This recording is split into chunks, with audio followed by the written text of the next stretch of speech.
తన ఇష్టం, తన ఆలోచన ప్రకారం జీవిస్తారు యవ్వన బిడ్డలు.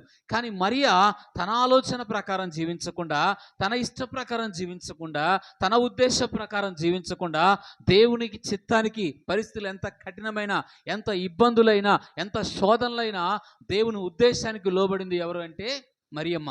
కానీ ఈ బైబిల్లో ఉన్న దీనా కూడా బైబిల్లో చూస్తే ఒక యవన వయసుకు వచ్చాక చూడండి 34 అధ్యాయంలో, ఆదికాండం 34 అధ్యాయం 1-2 వచనాలు చదువమ్మా. లేయా యాకోబునకు కనిన కుమార్తె అయిన దీనా ఆ ఆ ఆ దేశపు యాకోబుకి లేయాకు కనిన కుమార్తె. ఆ దీనా ఆ దేశపు కుమార్తెలను ఆ చూడవెళ్ళెను దేశపు కుమార్తెలను చూడవెళ్ళెను చూడవెళ్ళెను. ఆ దేశపు మేలిన ఆ ఇవ్వీయుడైన ఆ అమోరు కుమారుడు షెకెం అనెను ఆ ఆమెను చూసి చూసి ఆమెను పట్టుకొని ఆమెతో ఇక్కడ చూడండి, ఎవరు చూడ వెళ్ళిందంట ఆమె? పురుషులను చూడనే ఏమి వెళ్ళలేదు ఆమె.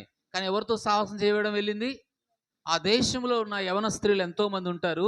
ఆ స్త్రీలతో ఆమె సహవాసం పెంచుకోవాలనుకుంది. బైబిల్ ఏం చెప్తుందంటే దేవుని పిల్లలు దేవుని నమ్ముకున్న స్త్రీలతోనే సహవాసం చేయాలి. లోకంలో ఉన్న యవనస్తులతో ఏం చేయొద్దు? ఫ్రెండ్షిప్ చేయొద్దు. ఫ్రెండ్షిప్ కానీ, అలాగే లోకంలో ఉన్న యవన బిడ్డలు లోకంలో యవనస్తులు ఏమంటారంటే వాళ్ళు